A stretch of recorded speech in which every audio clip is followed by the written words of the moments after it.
सबसे पहले आपको बताएं, फैसलाबाद में इमरान खान की गिरफ्तारी पर एहतजाज की वजह से गिरफ्तारियों और नजरबंद करने का मामला। इंतजामिया की जानिब से तहरीक इंसाफ के नजरबंद कारकुनान की बाजियाबी के लिए दायर दरखास्त पर समाअत। अदालत ने तमाम 123 कारकुनान की रिहाई का हुक्म दे दिया है। आपको यहाँ पर आगाह कर रहे हैं कि इंतजामिया की जानिब से तहरीक इंसाफ के नजरबंद कारकुनान की बाजियाबी के लिए दायर दरखास्त पर समाअत है। फैसलाबाद में इमरान खान की गिरफ्तारी पर एहतजाज की वजह से गिरफ्तारियों और नजरबंदी करने का मामला। इंतजामिया की जानिब से तहरीक इंसाफ के नजरबंद कारकुनान की बाजियाबी के लिए दायर दरखास्त पर समाअत। अदालत ने तमाम 123 कारकुनान की रिहाई का हुक्म दे दिया। तफसीलात जानते हैं हाशिर वराइज से। जी हाशिर, आगाह कीजिएगा। तहरीक इंसाफ इमरान खान की गिरफ्तारी के मौके पर पाकिस्तान तहरीक इंसाफ के कारकुनान की जानिब से बड़ी तादाद में जो है वो एहतजाज किया गया था, जिसके बाद जो कारकुनान है तहरीक इंसाफ के, उनको जो है वो डीसी की जानिब से नजरबंदी के अहकाम जारी होने के बाद जो है वो नजरबंद कर दिया गया था मुख्तलिफ जेलों के अंदर। जिसके बाद पाकिस्तान तहरीक इंसाफ की जानिब से जो साबिक वज़ीर मुमलिकत तारिक हबीब की जानिब से फैसलाबाद में जो 123 कारकुनान जिनको नजरबंद किया गया था, उनकी बाजियाबी के हवाले से लाहौर हाई कोर्ट के अंदर जो है वो एक दरखास्त दायर की गई थी, जिस पर आज बाकायदा तौर पर समाअत हुई और जस्टिस इनवारुल हक कुल्लू की जानिब से अदालत में जो है वो deputy commissioner Faisalabad, PTO Faisalabad और दीगर जो है उनको अदालत वो नोटिस जारी किए। इस हवाले से उनका यही कहना था, जो अदालत उसका आज हुक्मनामे में यही कहना था कि तमाम जो तरीके इंसाफ के 123 नजरबंद किया गया है, उनकी नजरबंदी का जो नोटिफिकेशन है वो मुअत्तल किया जाता है। तमाम कारकुनान जो है, जो कि 123 कारकुनान अगर किसी और मुकदमे के अंदर मतलूब नहीं है तो उनको फौरी जो है वो रिहा किया गया। जबकि इस मौके पर पाकिस्तान तहरीक इंसाफ की जानिब से जो बैरिस्टर अहमद पंसोता और इसके साथ साथ मुजाहिद हुसैन पंसोता जो उन्होंने तहरीक इंसाफ की दरखास्त की पैरवी की। जी हाशिर, बहुत शुक्रिया आपका तफसीलात से आगाह करने के लिए। एक बार आपको फिर से आगाह करते चलेंगे, पीटीआई कारकुनों की रिहाई का मामला, गिरफ्तारियों और नजरबंदियों का मामला है। फैसलाबाद में इमरान खान की गिरफ्तारी पर एहतजाज की वजह से गिरफ्तारियों और नजरबंदी करने का मामला। इंतजामिया की जानिब से तहरीक इंसाफ के नजरबंद कारकुनान की बाजियाबी के लिए दायर दरखास्त पर समाअत की गई। अदालत ने तमाम 123 कारकुनान की रिहाई का हुक्म दे दिया है।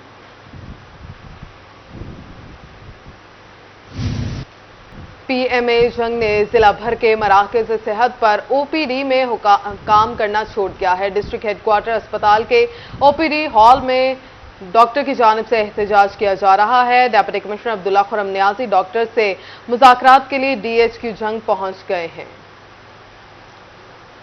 आपको एक बार बता रहे हैं कि जंग में डॉक्टर जवाद के खिलाफ एफआईआर का मामला। पीएमए जंग ने जिला भर के मराकज सेहत पर ओपीडी में काम छोड़ दिया था। डिस्ट्रिक्ट हेडक्वार्टर अस्पताल के ओपीडी हॉल में डॉक्टर की जानिब से एहतजाज किया गया। मजीद बात करते हैं वसीम अजीज से। जी वसीम। जी बिल्कुल, चंद रोज़ कबल जो है वो वकला और डॉक्टर साहिबान के जानिब से जो है वो वकला की जानिब से डॉक्टर जवाद पर जो है वो एफआईआर दर्ज करवाई गई थी, जिसकी डिप्टी कमिश्नर जंग आज जो है वो डिस्ट्रिक्ट हेडक्वार्टर हॉस्पिटल पहुंचे हैं और यहाँ पर जो है वो पीएमए की जानिब से एहतजाज जारी था, जिस पर पीएमए के जितने भी अहदेदारान थे उनसे मुलाकात की है। सुबह सवेरे पीएमए की जानिब से जो है वो एहतजाज करते हुए जिला भर के जितने भी मराकिज़ सेहत थे वहाँ पर जो है वो काम छोड़ दिया गया था और ओपीडी में खासतौर पर जो है वो काम बंद कर दिया गया था। इसके बाद जो है वो ओपीडी के तमाम तर डॉक्टर जो है वो इस टाइम ओपीडी हाल में एहतजाज कर रहे थे, जिसके बायस जिले इंतजामिया की जानिब से जो है वो डिप्टी कमिश्नर यहाँ पर पहुंचे और जितने भी पीएमए के एहलकार थे उनसे मुज़ाकरात किए। पीएमए की जानिब से तहफ़्फ़ुज़ात जाहिर किए गए थे कि वकला की जानिब से जो है वो झूठी एफआईआर दर्ज करवाई गई है। इस मौका पर जब सदर पीएमए डॉक्टर इजाज सुल्तान से हमारी बात हुई तो सदर पीएमए डॉक्टर इजाज सुल्तान का कहना था कि वकला की जानिब से जो है वो झूठी एफआईआर दर्ज करवाई गई है। ताहम जो है हम इस झूठी एफआईआर के होने पर जो है वो इस टाइम यहाँ पर एहतजाज कर रहे हैं। एहतजाज के बायस जो है वो बड़ी तादाद में यहाँ पर डॉक्टर मौजूद थे। मेरे साथ एमएस डॉक्टर शहबाब आलम मौजूद हैं। सर बताइएगा, सुबह सवेरे से जो है वो एहतजाज जारी था, अब डिप्टी कमिश्नर जंग ने जो है वो डायलॉग करवाए हैं, क्या लाए अमल जो है वो आइंदा के लिए तय किए जा रहे हैं? जी अभी 1 बजे की हमारी मीटिंग है डीसी साहब के साथ विद डॉक्टर्स एंड जो वकला साहबान हैं उनके साथ। तो अभी देखिए, अब इस बारे में मैं वक्त से पहले कुछ कह नहीं सकता। अभी 1 बजे जब उनके साथ मीटिंग है उसके बाद अभी तक एहतजाज जो है वो ओपीडी में खासतौर पर देखा जाए तो डॉक्टर्स की जानिब से ओपीडी में काम छोड़ा गया है। इसी तरह डिस्ट्रिक्ट हेडक्वार्टर हॉस्पिटल्स में जिला की जितने भी मराकिज़ सेहत है वहाँ पर भी ओपीडी में काम बंद है। क्या कहना चाहेंगे इस बारे में?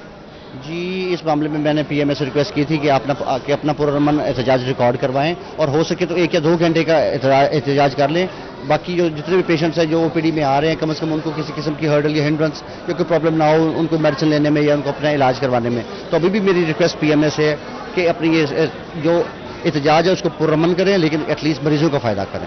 जी बिल्कुल, इनका ये कहना है कि इस टाइम पे जो है वो ओपीडी में पीएमए की जानिब से एहतजाज जारी है। पीएमए के जितने भी डॉक्टर्स हैं वो एहतजाज पर हैं और ख़ासतौर पर जितने भी सरकारी मराकज़ सेहत पर इलाज मुआलजे के लिए आने वाले मरीज़ हैं वो इस टाइम जो है वो एहतजाज ख़त्म होने के राह देख रहे हैं ताकि वो इलाज मुआलजे की सहूलियात हासिल कर सकें। ज़िले इंतज़ामिया की जानिब से वकला और डॉक्टर्स के दरमियान जो है वो मामला तय करने के लिए एक मीटिंग का लाए अमल तय किया गया है। जैसे ही जो है वो इस मीटिंग के बाद पीएमए की जानिब से आइंदा के एहतजाज या आइंदा के लाए अमल का ऐलान किया जाएगा। जी शुक्रिया वसीम अजीज।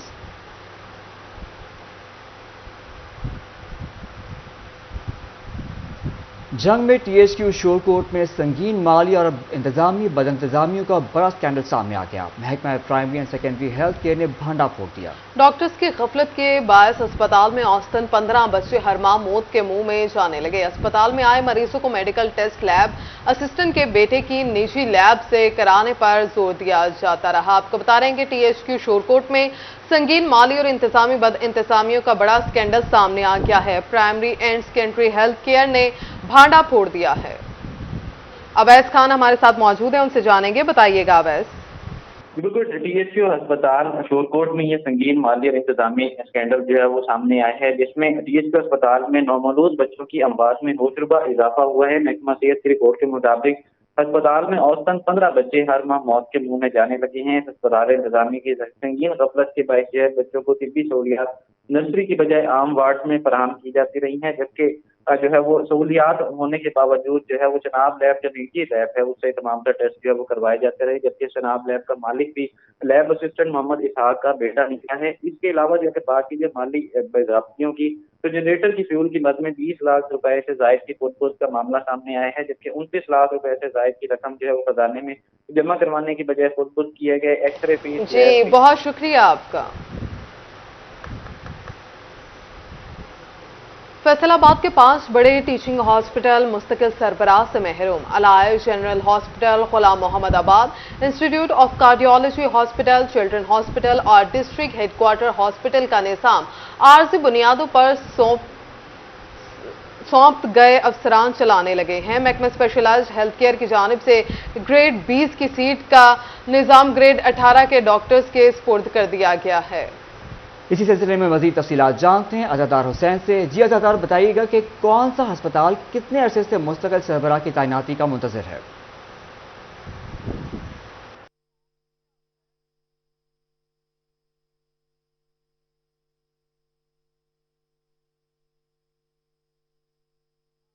बता रहे हैं कि फैसलाबाद के 5 बड़े टीचिंग हॉस्पिटल मुस्तकिल सरबराह से महरूम हैं। अलाइड जनरल अस्पताल, गुलाम मोहम्मद आबाद और institute of cardiology, children hospital और डिस्ट्रिक्ट हेडक्वार्टर का निजाम आज पर सौंपे गए अफसरान चलाने लगे हैं। महकमा स्पेशलाइज्ड हेल्थ केयर की जानिब से ग्रेड 20 की सीट का निजाम ग्रेड 18 के डॉक्टर्स के स्पुर्द कर दिया गया है। इसी सिलसिले में आपको बता रहे हैं कि फैसलाबाद के 5 बड़े टीचिंग अस्पताल मुस्तकिल सरबराह से महरूम हैं। आपको बता रहे हैं फैसलाबाद के 5 बड़े टीचिंग अस्पताल मुस्तकिल सरबराह से महरूम। एलाइड जनरल अस्पताल, गुलाम मोहम्मद आबाद, इंस्टीट्यूट ऑफ कार्डियोलॉजी अस्पताल, चिल्ड्रन अस्पताल और डिस्ट्रिक्ट हेडक्वार्टर अस्पताल का निजाम आर्जी बुनियादों पर सौंपे गए अफसरान चलाने लगे। महकमा स्पेशलाइज्ड हेल्थ केयर की जानिब से ग्रेड 20 की सीट का निजाम ग्रेड 18 के डॉक्टरों के सपोर्ट कर दिया गया। आपको अपडेट कर रहे हैं। फैसलाबाद के 5 बड़े टीचिंग अस्पताल मुस्तकिल सरबराह से महरूम हैं। अलाइड जनरल अस्पताल, गुलाम मोहम्मद आबाद, इंस्टीट्यूट ऑफ कार्डियोलॉजी, चिल्ड्रन और डिस्ट्रिक्ट हेडक्वार्टर अस्पताल का निजाम आज बुनियादों पर सौंपे गए डॉक्टर चला रहे हैं।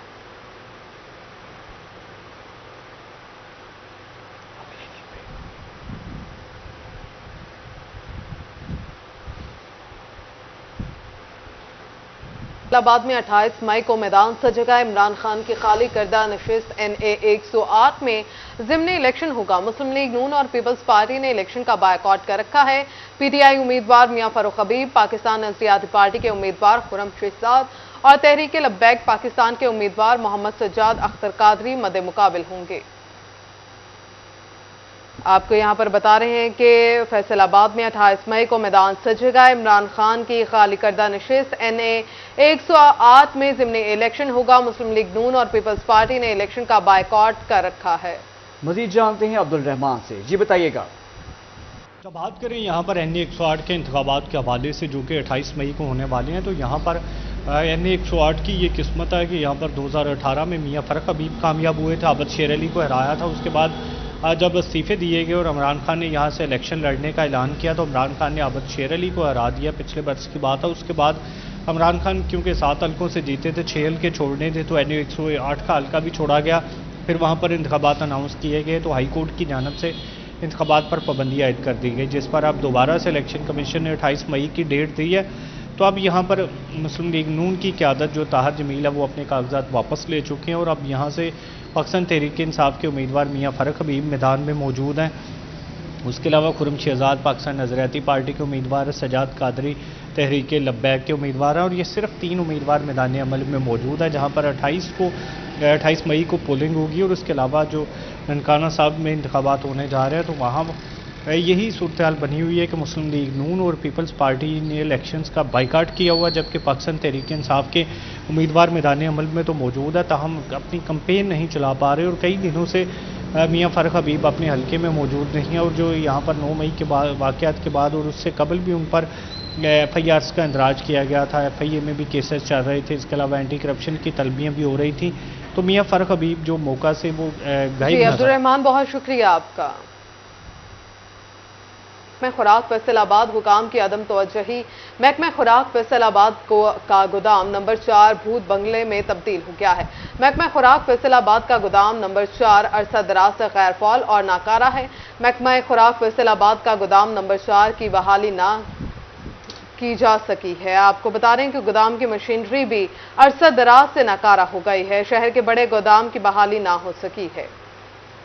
आपको अपडेट कर रही हैं इमरान असलम।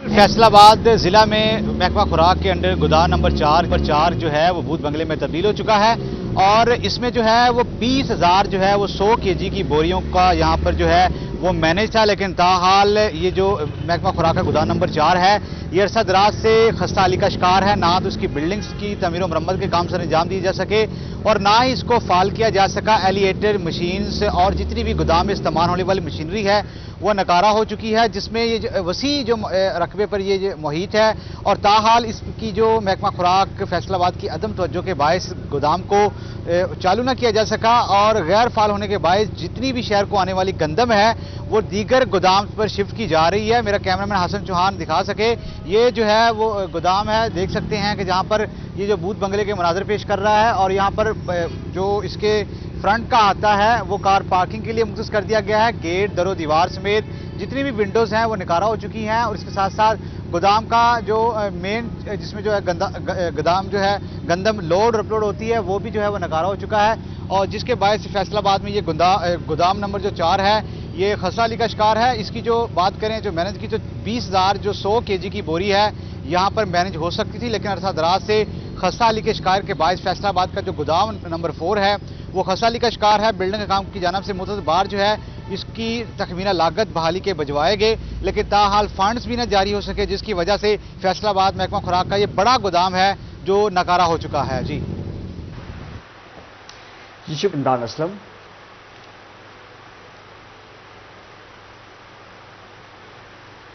चीनियों में फर्नीचर साजी की सनत भी डॉलर की उड़ान और मौसमी हालात के नरगे में आ गई। फर्नीचर साजी से वाबस्ता कारखानों में आधा काम रह गया। Sadar road wood maker furniture association Younus Chauhan कहते हैं कि ऑर्डर्स कम होने की वजह से बेशतर कारीगरों को निकाल दिया गया है। मजीद जान लेते वकार घुम्मन से। वकार बताइएगा। पूरी दुनिया में फर्नीचर के हवाले से पहचाना जाता है और चिन्योट शहर में तकरीबन 70% लोग जो हैं इसी सनत से वाबस्ता हैं। गुज़श्ता 1-2 साल में जो महंगाई की लहर आई है उसमें ये फर्नीचर साजी की जो सनत है इसमें भी काफ़ी फ़र्क पड़ा है। मटेरियल काफ़ी महंगा हो चुका है जिसकी वजह से जो फर्नीचर की लागत है बढ़ चुकी है। हमारे साथ फर्नीचर वुड मेकर्स एसोसिएशन के सदर यूनुस चौहान मौजूद हैं, उनसे बात करते हैं। चौहान साहब, कितना फ़र्क पड़ा है आपकी इंडस्ट्री पे, और ये जो फर्नीचर बनाया जाता है इसकी लागत पे कोई फ़र्क आया है? औज़ुबिल्लाहिमिनश्शैतानिर्रजीम बिस्मिल्लाहिर्रहमानिर्रहीम। जी बिल्कुल, यहाँ पर चिन्योट में जो हमारा ये फर्नीचर का कारोबार है, यहाँ पर हमारा जो रॉ मटेरियल है वो इंतहाई महंगा हो गया है। हर चीज़ के रेट जो है वो डबल हो गए हैं। जैसे कि आरलडाइट है, उसका जो आरलडाइट हमें जो है 1 केजी वाली मिलती थी 1500 की, वो अब 3500 रुपए की है। इसके अलावा जो है ग्लू, पेच, कील वगैरह ये सारी चीज़ें जो है ना, और सबसे बड़ा जो है हमारे यहाँ पे जो मसला है वो है लकड़ी का। यहाँ पर जो फैसलाबाद से लकड़ी आती है पिलर पावा, वो मतलब उसका जो रेट जो है डबल होने की वजह से हमारी यहाँ पे जो वर्कशॉप्स हैं बहुत सारी वो बंद हो गई हैं। और हमारा जो लकड़ी का हमारा पहले भी मुतालबा रहा है कि हमें यहाँ पे चिन्योट में एक लक्कड़ मंडी जो है वो यहाँ पर चिन्योट में होनी चाहिए, जिस वजह से कि हमारा जो हमें लकड़ी जो है वो सस्ते रेटों पे मिल सके। तो हमारा जो जी बहुत शुक्रिया आपका वकार।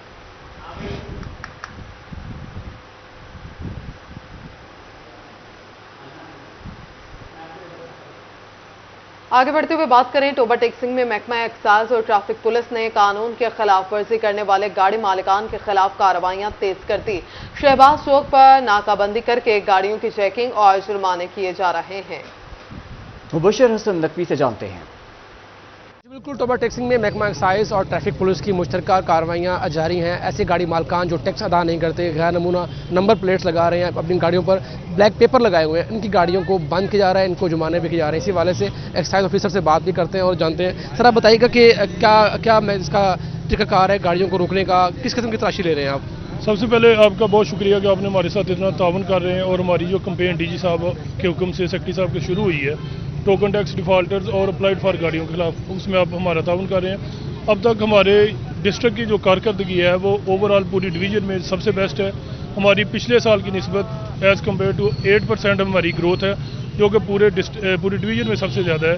और हमारी जो टोकन कलेक्शन है वो भी सबसे ज़्यादा है। और ड्यूरिंग द मंथ हमारी कलेक्शन जो है, जो हमारा टारगेट्स है, वो इंशाल्लाह हमने अचीव कर लिया है। और इसको हम अपने ETO साहब अल्ताफ़ अहमद चीमा साहब और डायरेक्टर साहब की हिदायत के मुताबिक अमल कर रहे हैं, और इनको इंशाल्लाह अज़ीज़ हम डबल करेंगे इंशाल्लाह। जिन गाड़ियों के पास टोकन शॉर्ट है उन गाड़ियों को बंद करते हैं, वार्निंग देकर छोड़ देते हैं? नहीं, जिनका टोकन डिफॉल्टर है उनको हम थाने में भी बंद करते हैं और अपने दफ्तर में भी बंद कर देते हैं, या अगर कोई उनके पास डॉक्यूमेंट्स हो तो समटाइम डॉक्यूमेंट्स भी ले लेते हैं। लेकिन ज़्यादा कोशिश होती है कि उनको ऑन द स्पॉट वो पे करें, और या उनको थाने में बंद कर दें रिकवरी के। बिल्कुल, गाड़ियों को बंद भी किया जा रहा है। और ऐसे मोटरसाइकिल सवार मुबशर। फैसलाबाद स्पेशल जज एंटी करप्शन ने ज़रई यूनिवर्सिटी के वाइस चांसलर डॉक्टर इकरार अहमद खान के खिलाफ केस का फैसला सुना दिया। अदालत ने वाइस चांसलर को साथियों समेत क्लीन चिट देने की दरख्वास्त को मुस्तरद कर दिया। इस हवाले से मज़ीद तफसीलात जानने थे हाशिर बड़ाई से। हाशिर बताइएगा। जी बिल्कुल, स्पेशल जज एंटी करप्शन ज़रई यूनिवर्सिटी के वाइस चांसलर जो है डॉक्टर इकरार अहमद, उनके खिलाफ जो 2020 में एंटी करप्शन के अंदर एक मुकदमा दर्ज किया गया था, उस केस का जो फैसला है वो सुना दिया गया। और अदालत की जानिब से जो वाइस चांसलर, उसके साथ साथ इस मुकदमे में जो दीगर नामजद मुलजमान उनको क्लीन चिट देने की जो दरखास्त थी वो मुस्तरद कर दिया। जबकि इस हवाले से जो एंटी करप्शन की जानिब से अदालत के अंदर दायर जवाब जमा करवाया गया था, उसके अंदर एंटी करप्शन की जानिब से ये मौका तैयार किया गया था कि ये तमाम जो इंक्वायरियां हैं ये सियासी जो बुनियादों पर बनाई गई हैं, लिहाजा जो स्पेशल जज हैं एंटी करप्शन वो जो है इस हवाले से क्लीन चिट देने के हवाले से जो अहकाम जारी करें। लेकिन अदालत की जानिब से क्लीन चिट देने के अहकाम को मुस्तरद करते हुए इस मुकदमे की दोबारा जो मजीद तफ्तीश का जो हुक्म है वो दिया गया। इस हवाले से मैं आपको बताता चलूँ कि डॉक्टर इकरार अहमद खान और उसके साथ साथ ज़रई यूनिवर्सिटी के जो साबका रजिस्ट्रार है मोहम्मद हुसैन, उनके खिलाफ जो सितंबर 2020 के अंदर जो मुकदमा दर्ज हुआ था, और ये मुकदमा जो है डॉक्टर साबर सत्तार और डॉक्टर खालिद महमूद की मलियत के अंदर जो है वो दर्ज किया गया था, जिसके अंदर ये इल्जाम लगाए गए थे कि गैर कानूनी कर रही और गैर कानूनी एजाजिया वसूल करने के। इसके साथ साथ ये कहा गया था कि 2 ओहदों पर जो है ये PC साहब फाइज रहे हैं और इनकी जानिब से 2 तनख्वाहें जो है वो ली गई हैं, जिस हवाले से इसकी समाअत भी की गई। इसके साथ साथ इस जो एंटी करप्शन। जी हाशिर, बहुत शुक्रिया आपका।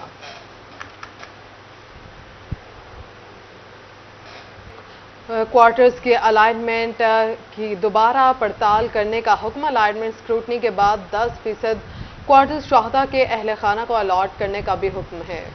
2000 से 2017 के दरमियान शोहदा के खानदानों को घर की मद में कोई पैकेज नहीं दिया गया।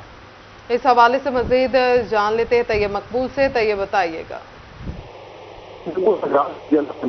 मोहसिन रजा नकवी की हदायत पर शोहदा के लिए एक बड़े रिलीफ का ऐलान किया गया है। IG पंजाब की जानिब से 2000 से लेकर 2017 तक के दरमियान ऐसे शोहदा जिनके अहले खाना को मकान की मद में कोई फंड नहीं दिया गया था, उनको सरकारी क्वार्टर अलाट करने के अहकाम जारी कर दिए गए हैं। और इस हवाले से पुलिस राय के मुताबिक पंजाब भर में 1634 ऐसे क्वार्टर है जो पुलिस की मलकियत है और उनमें से 10% मुक्त करके शोहदा की फैमिलियों को अलाट करने का हुक्म भी दिया गया। और इसी के साथ साथ आईजी पंजाब की तरफ से पुलिस हुकाम को ये हदायत भी दी गई है कि जिन शोहदा के अहले खाना अपने प्लाट पर मकान बनाने के लिए हाउस बिल्डिंग फाइनेंस से कर बहुत शुक्रिया आपका।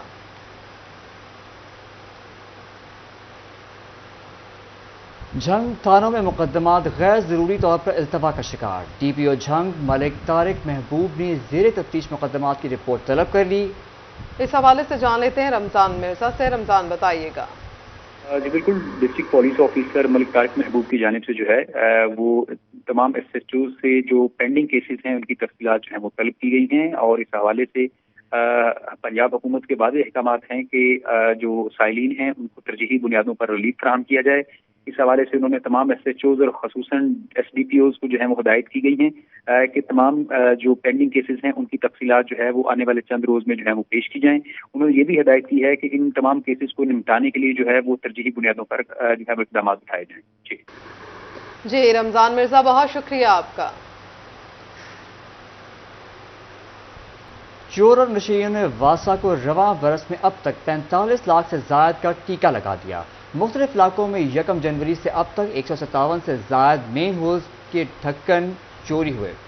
बात कर लेते वकास बेग से। वकास, आगाह कीजिएगा।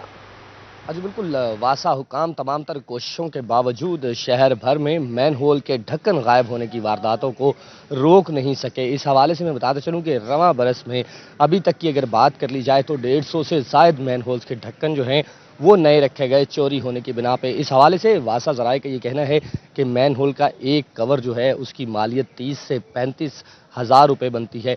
इसके बावजूद के FIRs करवाई गई।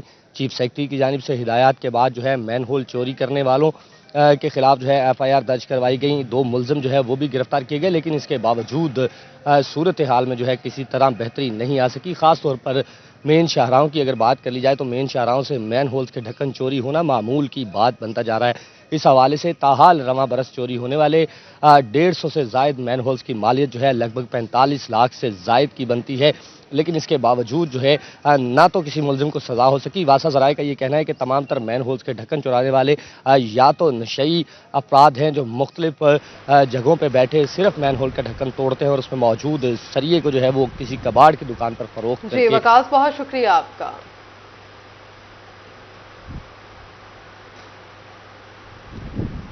यहाँ बात करें कॉलेजेस को यूनिवर्सिटी से इल्हाक से पहले BS प्रोग्राम कराने के लिए पंजाब हुकूमत से NOC हासिल करना होगा। हमें अपडेट कर रही हैं जहांगीर अशरफ। किसी भी कॉलेज के लिए BS प्रोग्राम शुरू करवाने से पहले पंजाब हुकूमत से NOC लेना होगा। इस हवाले से तमाम जो सरकारी और प्राइवेट कॉलेजेस हैं जो BS 4 ईयर प्रोग्राम करवाना चाहते हैं, इंटर से लेकर LLB या कोई भी और डिप्लोमा करवाना चाहते हैं, डिग्री करवाना चाहते हैं, तो उनके लिए किसी भी यूनिवर्सिटी से इल्हाक से पहले जो शर्त आयद की गई है पंजाब हुकूमत की तरफ से डायरेक्टर पब्लिक इंस्ट्रक्शन कॉलेज से NOC हासिल करने की है। इस हवाले से DPE कॉलेज की तरफ से शेड्यूल जो है वो जारी कर दिया गया है और तमाम सरकारी और निजी कॉलेजेस जो कि किसी भी यूनिवर्सिटी से इल्हाक लेना चाहते हैं वो NOC के लिए 10 जून तक अप्लाई कर सकेंगे, जिसके बाद 1 माह का टाइम होगा इंस्पेक्शन कमेटियों को। वो तमाम कॉलेजेस जो कि दरख्वास्त गुजार होंगे NOC के लिए उनका विज़िट करेंगी। 11 जून से लेकर 10 जुलाई तक ये विज़िट चलेंगे, जिसमें इंस्पेक्शन कमेटी के जो मेंबरान हैं वो तमाम कॉलेजेस में जाकर वहाँ पर सहूलियात का जायज़ा लेंगे। फैकल्टी मेंबरान की क्वालिफिकेशन चेक की जाएगी, साइंस लैब्स देखी जाएंगी, मुतलका मज़मून के हवाले से मुतलका कोर्सेज जो वो हासिल करना चाहते हैं कमरों की तादाद देखी जाएगी, कम से कम जो रकबा रिक्वायर्ड है 4 कनाल उसको चेक किया जाएगा और इस तरह से जितनी भी HEC की शराइत थी पहले से मौजूद उनको चेक किया जाएगा। उसके बाद अगले महीने जो है वो तमाम कॉलेजेस जो क्राइटेरिया पर पूरा उतरेंगे उनको NOC जारी किए जाएंगे, जबकि तहफ़्फ़ुज़ात आने की सूरत में तमाम जो इदारे हैं उनको 31 अगस्त तक का टाइम दिया जाएगा कि वो अपने तहफ़्फ़ुज़ात को, एतराज़ात को दूर करें, जिसके बाद